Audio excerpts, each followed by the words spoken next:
Aujourd'hui, on va plonger ensemble au cœur d'un roman brésilien vraiment profond. On va explorer comment les obstacles de la vie peuvent, en fait, devenir des chemins pour trouver un sens, même dans l'épreuve. Notre guide pour cette réflexion, c'est le roman O Conto dos Anjos de MBDD Duarte. Tout ce qu'on va voir aujourd'hui est tiré de ce texte. Le roman part d'une question qui nous touche tous, je pense. Dans ce monde qui a tendance à nous isoler, comment on fait pour retisser des liens, pour se reconnecter les uns aux autres? Alors, le décor, c'est Rio de Janeiro, la fameuse plage d'Ipanema. C'est là que trois amis ont pris l'habitude de se retrouver. Et attention, ce ne sont pas de simples rendez-vous, non, c'est un peu comme un rituel, une sorte de résistance douce face à un monde qui nous pousse à nous éloigner. Le premier de ses amis, c'est le Sir Oliveira, un vendeur de jus. Lui, c'est l'observateur tranquille du groupe. Il est un peu nostalgique d'une époque où les relations humaines lui semblaient plus vraies, plus directes. Il a ce sentiment que la technologie, qui devait nous rapprocher, a paradoxalement créé de la distance. Ensuite, on a le Sir Souza, le boulanger. Lui, c'est le boute-en-train, le provocateur du trio. C'est celui qui n'hésite pas à remettre en question les idées reçues sur la modernité. Il se demande si cette course au progrès ne fait pas au fond passer à côté de l'essentiel. Et pour compléter ce trio, il y a le SR Costa. C'est un professeur de littérature à la retraite. On peut dire que c'est le pilier intellectuel du groupe. C'est lui qui va donner une dimension plus philosophique à leur conversation, en rappelant que ce qui nous fait avancer dans la vie, c'est la rencontre sincère avec l'autre. Et au fil de leur discussion, ils vont développer une image, une métaphore vraiment puissante pour décrire la vie, celle d'une marche sur un chemin qui a deux visages. Le roman nous présente cette dualité.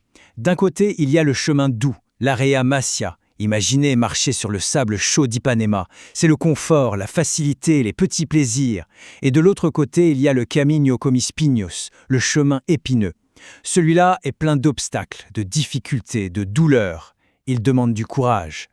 Mais attention, et c'est ça le point le plus important, ce chemin épineux, ce n'est pas vu comme une punition. Au contraire, le roman suggère que c'est justement dans la confrontation avec la douleur, quand on trébuche, qu'on trouve une opportunité de grandir, de se transformer, et même de renaître.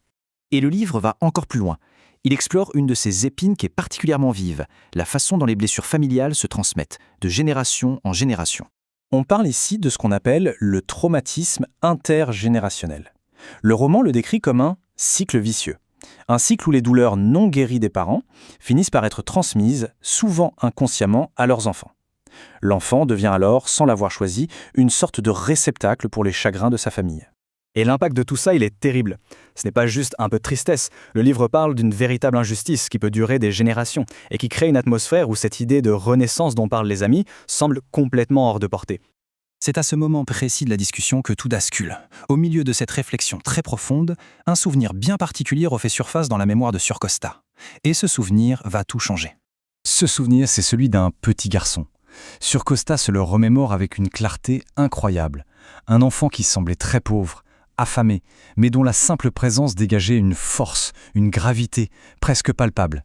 Ce petit garçon s'appelait Le Cram, et les quelques mots qu'il a prononcés ce jour-là sont restés comme une énigme dans l'esprit de Sir Costa pendant des années. Après que Sir Costa lui ait donné quelque chose à manger, le garçon a juste murmuré cette phrase en portugais. « Eu vou atravessar 5 pontes » »« Je vais traverser 5 ponts ». Une phrase toute simple, mais qui a résonné en lui comme un message secret. Alors forcément, la question s'est imposée. Qu'est-ce que ça pouvait bien vouloir dire? Est-ce qu'il parlait de vrais ponts, en béton? Ou est-ce que c'était une métaphore pour un voyage bien plus intérieur? Et cette phrase de Le Cram, eh bien, elle va devenir la clé qui va permettre de décoder le message au cœur du livre. Et voilà la révélation, le grand déclic. Les épines, les difficultés, la souffrance, ce ne sont pas des murs qui nous bloquent. Dans la philosophie du roman, ce sont les ponts eux-mêmes. La douleur n'est pas ce qui nous empêche d'avancer, c'est le chemin pour avancer. Alors ce voyage à travers les ponts, comment il se déroule? On peut le voir en plusieurs étapes. La première, c'est d'avoir le courage de regarder sa blessure en face, de l'accepter. Ensuite vient le choix décisif de continuer à avancer, même si c'est dur. C'est à ce moment-là que la douleur commence à se transformer en force, en résilience. Et au bout de ce pont, il y a la renaissance. On en ressort différent, plus fort, avec une nouvelle compréhension des choses.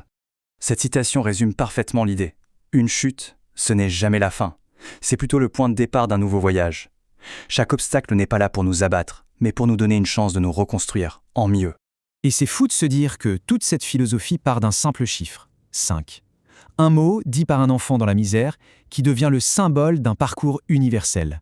C'est ça la beauté de l'histoire, quelque chose de très humble qui touche à l'essence même de notre humanité. Au final, le livre nous renvoie à nos propres vies. Il nous invite à regarder nos propres difficultés, non pas comme des impasses, mais comme des passages potentiels.